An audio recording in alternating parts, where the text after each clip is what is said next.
विद्यार्थी मित्रांनो, इयत्ता 10वी विषय मराठी अक्षर भारती. तर विद्यार्थी मित्रांनो, स्थूल वाचन भाग 1 म्हणजेच पाठ 1 मोठे होत असलेल्या मुलांनो, ह्यातील भाग 1 जो आहे त्याचा अभ्यास आपण अगोदरच्या भागामध्ये केला. तर आता आपण भाग 2 अभ्यासणार आहोत.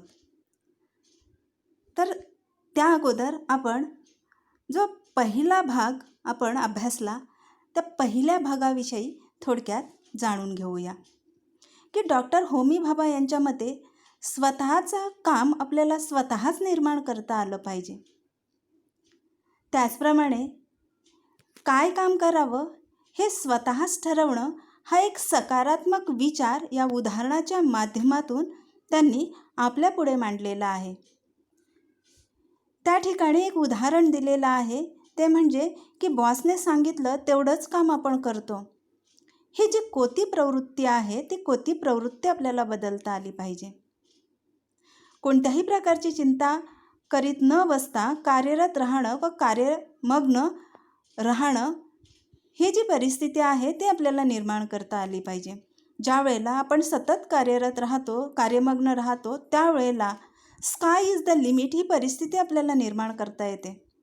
म्हणजेच ही स्काय इज द लिमिट ही जी परिस्थिती आहे ही परिस्थिती आपल्याला निर्माण करता आली तरच आपली प्रगती होऊ शकते. हा संदेश या उदाहरणाच्या माध्यमातून लेखकाला आपल्याला द्यायचा आहे.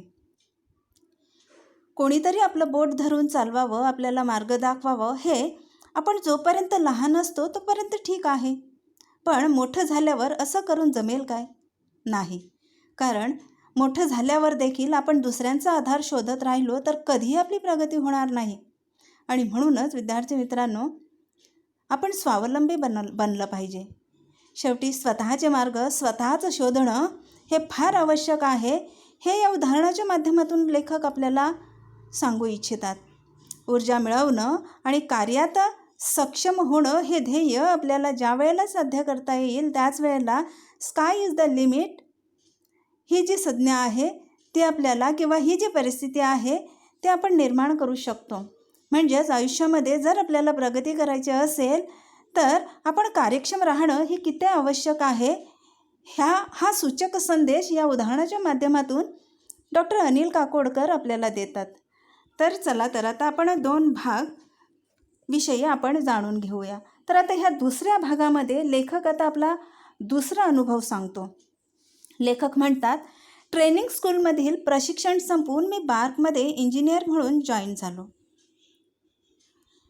तेव्हा तेथे मेटॅलायझिंग प्रक्रियेवर काम करायला सांगण्यात आलं. आमच्याकडे त्यासाठी यंत्रसामग्री होती पण कोणीही ती वापरली नव्हती. म्हणून मी म्हणालो, मी यावर काम करतो पण यासाठी मला एक वेल्डर व एक फोरमन यांची गरज आहे. तेव्हा मला सांगण्यात आलं, तुला आता काहीही मिळणार नाही, तुला स्वतःलाच सर्व करावं लागेल. वरिष्ठांची आज्ञा म्हणून मी सुरुवात केली आणि बरीच धडपड करून ते काम पूर्ण केलं. मग त्यांनी त्या कार्यक्रमाची व्याप्ती वाढवली. हे करूया, ते करूया, असंच बरंच काय काय ते म्हणाले. आणि मग विचारलं, आता सांग तुला काय पाहिजे? तुला वेल्डर मिळेल, फोरमन मिळेल, आणखी जे काही हवं असेल ते सर्व मिळेल. यावर मी म्हणालो, आता मला काहीच नको, मी स्वतः सर्व करेन. तेव्हा ते म्हणाले, काम सुरू करण्याआधीच लोक काय काय मागण्या करतात आणि या वृत्तीमुळेच आतापर्यंत ते काम पूर्ण झालेलं नव्हतं. म्हणून आम्ही तुला वेल्डर व फोरमन द्यायला नाही म्हणालो होतो. मात्र आता तुझ्या हाताखाली पाहिजे तेवढे लोक घे. आता ते तुझं ऐकतील, कारण त्यांनी पाहिलं आहे हे तू करू शकतोस. आणि आता हे लक्षात घे की एकटा माणूस जास्त काम करू शकत नाही. थोडक्यात काय तर तुम्ही करू शकता हे आधी दाखवा, मग इतरांना काम सांगा. आपल्याला येत नसताना दुसऱ्याला काम सांगणं योग्य नाही, हा धडा त्या दुसऱ्या अनुभवातून मी शिकलो. म्हणजेच विद्यार्थी मित्रांनो, हा दुसरा अनुभव आहे. त्या बार्कमधील ट्रेनिंग स्कूलमधील दुसरा अनुभव लेखकाने आपल्यासमोर मांडलेला आहे. लेखक म्हणतात की मी माझं प्रशिक्षण संपवून ट्रेनिंग स्कूलमधील प्रशिक्षण संपवून बार्कमध्ये इंजिनियर म्हणून हजर झालो आणि त्या ठिकाणी गेल्यानंतर लेखकाला मेटालायझिंग प्रक्रियेवर काम करायला सांगण्यात आलं. तर आता मेटालायझिंग प्रक्रिया ह्याचा अर्थ मी तुम्हाला अगोदरच सांगितलेला आहे. मेटालायझिंग प्रक्रिया म्हणजेच एखाद्या वस्तूच्या पृष्ठभागावर धातूचे आवरण देण्याची जी प्रक्रिया आहे त्यालाच मेटालायझिंग प्रक्रिया असं म्हणतात. आणि त्यावेळेला लेखक आपला अनुभव सांगताना म्हणतात की आमच्याकडे त्यासाठी यंत्रसामुग्री होती, पण ती यंत्रसामुग्री मात्र कोणीही वापरली नव्हती. आणि ज्या वेळेला लेखकाकडे हे काम सोपवण्यात येतं त्यावेळेला लेखक मागणी करतो की मला एक वेल्डर आणि मला एक फोरमन द्या. आता वेल्डर म्हणजे धातूची जोडणी करणारा आणि फोरमन म्हणजे कामगारांचा प्रमुख, त्याला म्हणतात फोरमन. आणि ज्या वेळेला लेखकाने वेल्डर आणि फोरमनची मागणी केली त्यावेळेला मात्र लेखकाला स्पष्टपणे नाही असं सांगण्यात आलं. लेखकाचे जे वरिष्ठ होते ते म्हणाले की तुला काहीच मदत मिळणार नाही, हे सर्व काम तुला स्वतःलाच करावं लागेल. आणि लेखक देखील त्यावेळेला काहीच म्हणाले नाहीत. वरिष्ठाची आज्ञा मानून त्यांनी स्वतःच हे काम करायला सुरुवात केली आणि बरीच धडपड करून त्यांनी हे काम पूर्ण देखील केलं. तर पहा विद्यार्थी मित्रांनो की या ठिकाणी लेखकांनी वरिष्ठांची आज्ञा समजून काम सुरुवात केली आणि मग प्रयत्न करून ते काम पूर्ण केलं. म्हणजेच ज्या वेळेला त्याच्याकडून हे काम पूर्ण झालं त्यावेळेला त्यांच्या वरिष्ठांनी ते काम पाहिलं आणि मग या कामामध्ये अजून आपल्याला काय काय करावं लागेल हे ते लेखकाला पटवून सांगू लागले. म्हणजेच आपण हे करूया ते करूया असं बरंच काय काय ते म्हणाले. तो छात्रों एक उदाहरण दिया है इसमें. दूसरा उदाहरण लेखक ने अपना खुद का अनुभव बताया है कि जब बार्क में इंजीनियर बनकर वो गए, वहाँ ज्वाइन हुए, तो उन्हें काम दिया गया मेटालाइजिंग प्रक्रिया करने का काम, और वो काम उनके लिए नया ही था और सब यंत्र वहाँ थे, लेकिन उनको मदद करने के लिए और लोगों की आवश्यकता थी. इसलिए उन्होंने अपने जो वरिष्ठ है उनसे एक वेल्डर और फोरमन जो है वो मुझे चाहिए ऐसे मांग की. लेकिन उन्होंने उन्हें कहा कि आपको कुछ नहीं मिलने वाला, एक काम जो है खुद को आपको करना है, कुछ मदद मिलने वाली नहीं. तो अपनी बॉस की आज्ञा समझकर लेखक ने वो काम पूरा किया.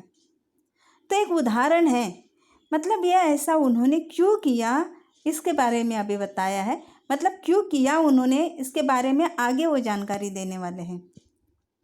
की ज्या वेळेला लेखकाचं काम पूर्ण झालं त्यावेळेला त्यांचे वरिष्ठ लेखकाला म्हणाले की आता सांग तुला काय पाहिजे.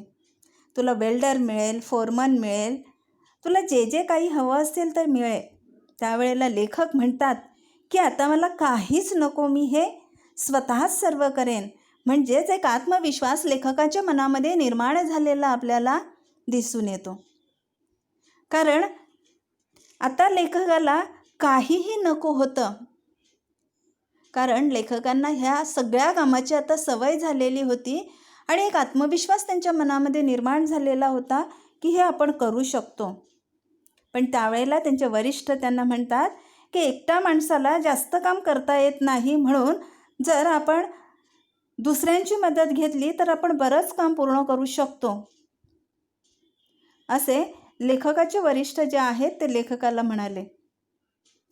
म्हणजे जास्त काम करण्यासाठी आपल्याला दुसऱ्या लोकांची सुद्धा मदत घ्यावी लागते असं ते म्हणतात. मग त्यांना ज्या वेळेला वेल्डर आणि फोरमनची आवश्यकता होती त्यावेळेला लेखकाच्या वरिष्ठांनी त्यांना नकार का दिला ह्याचं कारण ते या ठिकाणी आपल्याला सांगताना दिसतात. ते म्हणतात की आत्तापर्यंतचा माझा अनुभव असा आहे की ज्या वेळेला या ठिकाणी आलेल्या विद्यार्थ्यांना किंवा कामगारांना मी हे काम देऊ केलं, मेटलायझिंग प्रक्रियेवर काम करण्याचं काम मी देऊ केलं, त्यावेळेला त्यांनी बऱ्याच काय मागण्या माझ्याकडे केल्या आणि त्यांची ही जी वृत्ती आहे, त्यांच्या ह्या वृत्तीमुळेच आत्तापर्यंत ते काम पूर्ण झालेलं नव्हतं. म्हणजेच की ज्याप्रमाणे की आपल्याला एखादं काम येत नसताना आपण मग आपल्या हाताखाली काम करणारे जे लोक असतात त्यांच्यावर ते काम ढकलून देण्याचं काम करत असतो किंवा ते काम आपण आपल्या हाताखाली काम करणाऱ्या लोकांकडून करून घेत असतो. आणि ही प्रवृत्ती खूप चुकीची आहे. हीच गोष्ट त्यांचे वरिष्ठ म्हणजेच लेखकाचे वरिष्ठ लेखकाला जाणवू देऊ इच्छित होते. म्हणून तर लेखकाला कोणत्याही प्रकारची मदत त्यांनी केली नाही. म्हणून ते स्पष्टपणे म्हणतात की आम्ही तुला वेल्डर फोरमन द्यायला नाही म्हणालो होतो, पण आता मात्र तुझ्या हाताखाली पाहिजे तेवढी लोक घे. ह्याचं कारण सांगताना त्यांचे वरिष्ठ म्हणतात, कारण आता ते लोक तुझं ऐकतील, कारण त्यांनी पाहिलं आहे की हे काम तू करू शकतोस.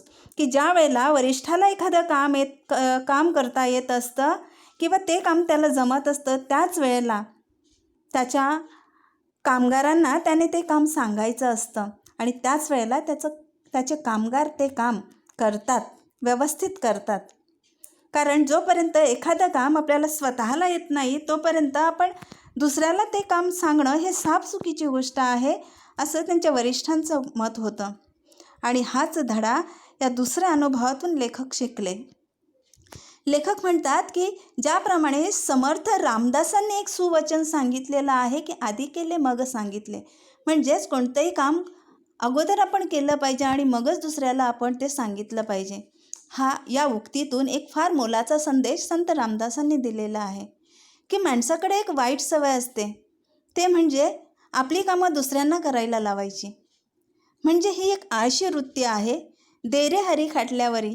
आणि ही मनोभावना तयार होणं ही खूपच गैरप्रवृत्ती आहे आणि हीच गैरप्रवृत्ती आपल्या विद्यार्थ्यांमधून त्यांना काढून टाकायची होती. म्हणून आपण परावलंबी न होता स्वतःची कामे स्वतः करण्याची धमक माणसामध्ये असली पाहिजे. आपण स्वतःच ते काम करण्यासाठी सक्षम झालं पाहिजे आणि स्वावलंबी होऊन आपण ती आपली कामं केली पाहिजेत. हेच या उदाहरणाच्या माध्यमातून डॉक्टर अनिल काकोडकर यांचे जे वरिष्ठ आहेत ते त्यांना सुचवू इच्छितात. आणि हाच अनुभव लेखक अनिल काकोडकर यांनी आपल्यापुढे मांडलेला आहे. कारण आजची जी तरुण पिढी आहे, युवा पिढी जी आहे, त्यांनी देखील ह्या अनुभवाच्या माध्यमातून काहीतरी शिकावं आणि आपल्या पुढील भविष्यामध्ये अशाच प्रकारचा एखादा प्रसंग आला तर आपण त्या प्रसंगाला कसं सामोरं जावं हा सूचक संदेश या उदाहरणाच्या माध्यमातून लेखक आपल्याला देतात.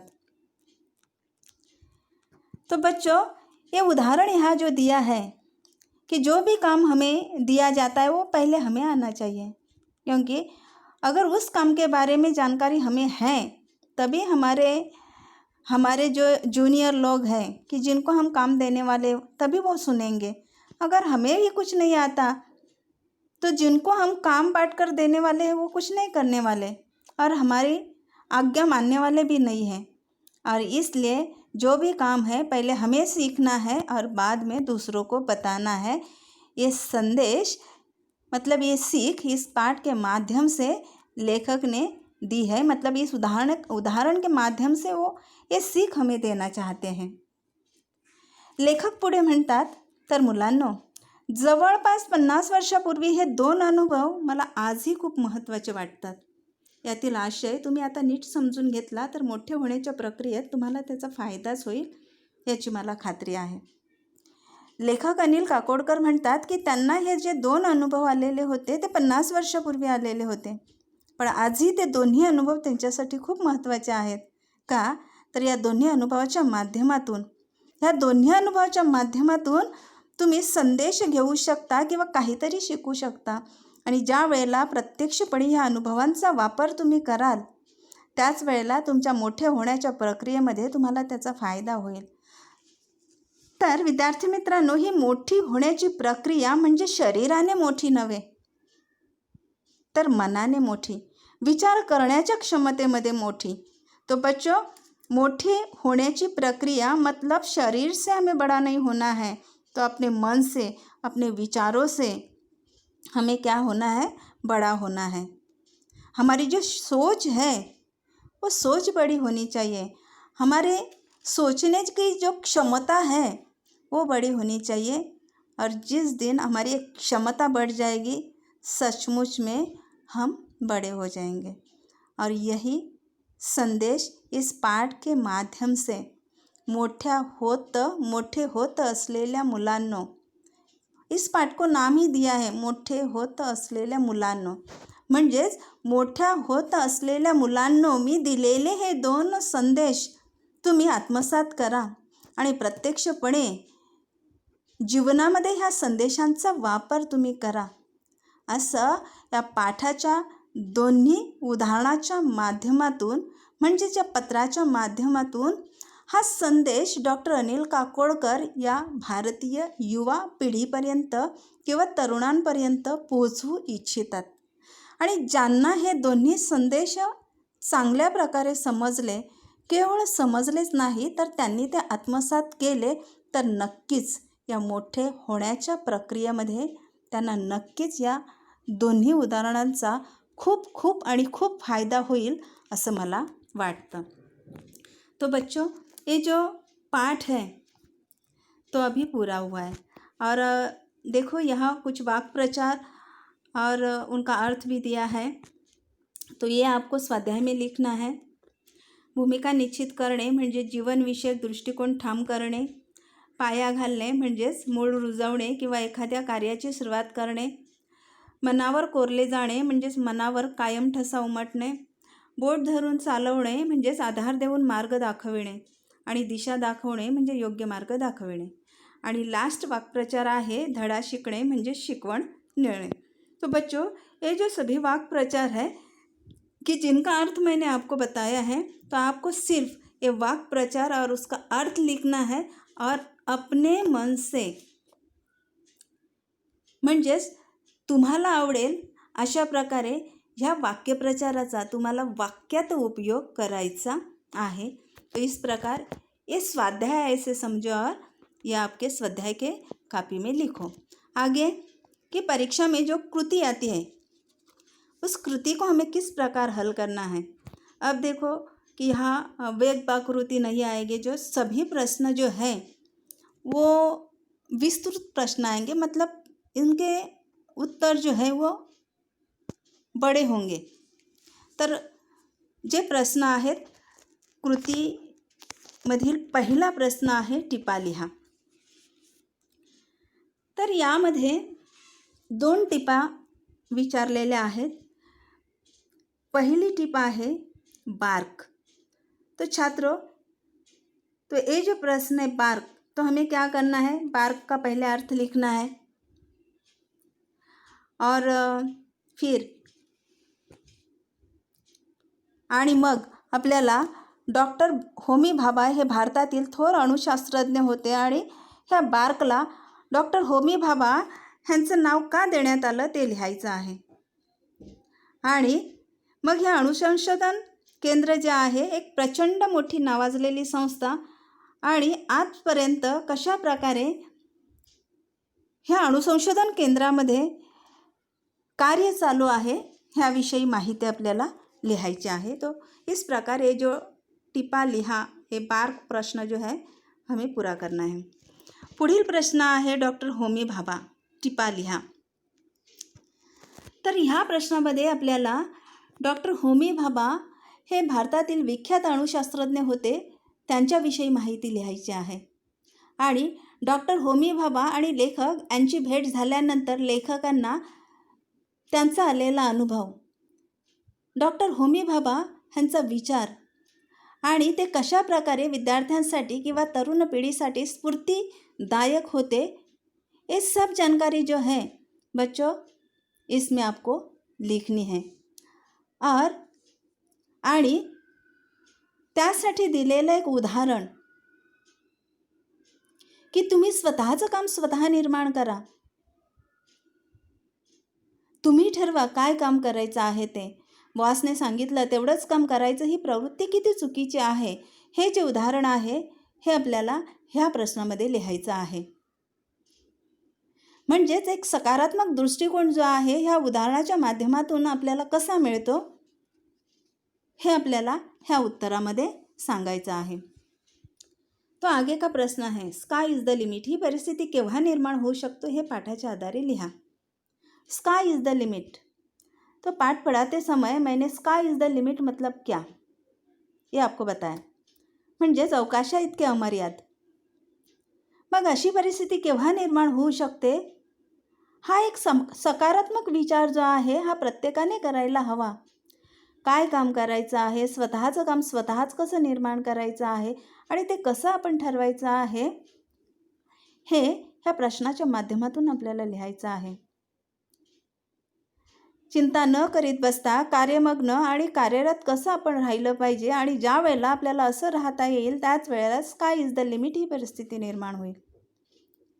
कोणीतरी बोट धरून चालवणं किंवा मार्ग दाखवेल अशी परिस्थिती सुरुवातीला ठीक आहे, परंतु सतत दुसऱ्याचा आधार शोधणं ही किती चुकीची गोष्ट आहे.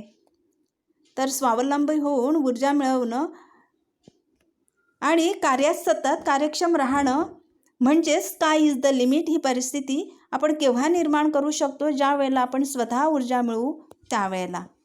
तो बच्चों इस प्रकार इस प्रश्न का आंसर हमें लिखना है. मेटालायझिंग प्रक्रियेवर काम न होण्याची कारणं कोणती असावीत असं तुम्हाला वाटतं. तो जो दूसरा उदाहरण है बच्चों, ये दूसरा उदाहरण मेटालाइजिंग का, इसमें लिखना है कि लेखक को जो अनुभव मिला वो किस प्रकार का था. ये आंसर इसमें लिखना है. आधी केले मग सांगितले या उक्तीची यथार्थता स्पष्ट करा. मतलब दूसरा उदाहरण इसमें भी लिखना है, लेकिन ये उदाहरण लिखते समय दूसरा उदाहरण लिखते समय की हमें जो की आपल्याला एक जी वाईट सवय असते ती आपण कशी सुधारली पाहिजे. की कोणतंही काम असो मग ते आपल्याला स्वतः आधी शिकलं पाहिजे आणि मगच आपण ते दुसऱ्याला सांगितलं पाहिजे. ह्याचं स्पष्टीकरण या प्रश्नाच्या उत्तराच्या माध्यमातून आपल्याला करायचं आहे. म्हणजेच परावलंबी न होता स्वतःची कामे स्वतः करण्याची सवय आणि धमक आपल्यामध्ये असली पाहिजे आणि हेच या उदाहरणाच्या माध्यमातून लेखकाला सांगायचं आहे. तो बच्चों उसके बाद जो प्रश्न आया है, प्रत्यक्ष अनुभवातून शिकणे हे अधिक परिणामकारक असते हे विधान स्वानुभवातून स्पष्ट करा. म्हणजेच या ठिकाणी आपल्याला एक उदाहरण द्यायचं आहे कि हम कभी कभी कुछ नया सीखने की कोशिश करते हैं. अगर दीपावली है तो कंदील बनाते हैं, गणपति का त्यौहार आता है तो ये जो छोटे छोटे बच्चे हैं वो इको फ्रेंडली गणपति बनाते हैं. मतलब कागज़ के जो वेस्ट गए हुए जो टुकड़े हैं उनसे वो क्या करते ते काय करतात तर कागदाच्या लगद्यापासून त्या वेस्टेड म्हणजेच जे वाया गेलेले कागदाचे तुकडे आहेत त्याच्यापासून त्या लगद्यापासून गणपती किंवा एखादी मूर्ती तयार करतात. मग हे काम जे आहे ते आपण कशा प्रकारे पूर्ण केलं ह्याचं उदाहरण देखील आपण देऊ शकतो. किंवा दिवाळीला कंदील तयार करत असताना आपण कशा प्रकारे ती प्रक्रिया केली, म्हणजे स्टेप बाय स्टेप आपण तो कंदील कसा तयार केला. किंवा जर गणपती उत्सव असेल तर कशा प्रकारे आपण तो इको फ्रेंडली गणपती कशा प्रकारे आपण तयार केला हा अनुभव आपण या प्रश्नाच्या उत्तराच्या माध्यमातून लिहू शकतो. कारण ह्या प्रश्नातून आपल्याला काय विचारलेलं आहे, प्रत्यक्ष अनुभवातून शिकणं हे अधिक परिणामकारक असते हे विधान स्वानुभवातून स्पष्ट करा. मतलब जो काम हम खुद करेंगे तो वो काम करते करते हमें क्या क्या अनुभव मिला ये अनुभव हमें यहाँ लिखना है. त्यालाच आपण म्हणतो प्रत्यक्ष अनुभवातून शिकणे. तो यहाँ हम अलग अलग प्रकार के उदाहरण दे सकते हैं कि कौन कौन सी चीज़ बनाते समय हमें क्या क्या अनुभव मिला, मतलब क्या क्या करना पड़ा, ये हम इस आंसर में लिख सकते हैं। त्याचप्रमाणे की छत्र एक उपक्रम आहे। आंतरजालाच्या साहाय्याने कोणत्याही 2 भारतीय शास्त्रज्ञांची माहिती मिळवा। अंतरजालाच्या साहाय्याने मतलब गूगल पर सर्च करके कौन से भी 2 भारतीय वैज्ञानिक जो है उनके बारे में जानकारी प्राप्त करनी है और उस पर एक उपक्रम तैयार करना है। वो जो वैज्ञानिक हैं उनका फ़ोटो और उनके बारे में जो जानकारी है वो लिखनी है। तो ये होगा आपका उपक्रम तैयार। तो ये सब जो कृति है इस प्रकार हमें पूरी करनी है। आशा करती हूँ कि अभी मैंने जो जानकारी आपको दी वो समझ में आई होगी। धन्यवाद।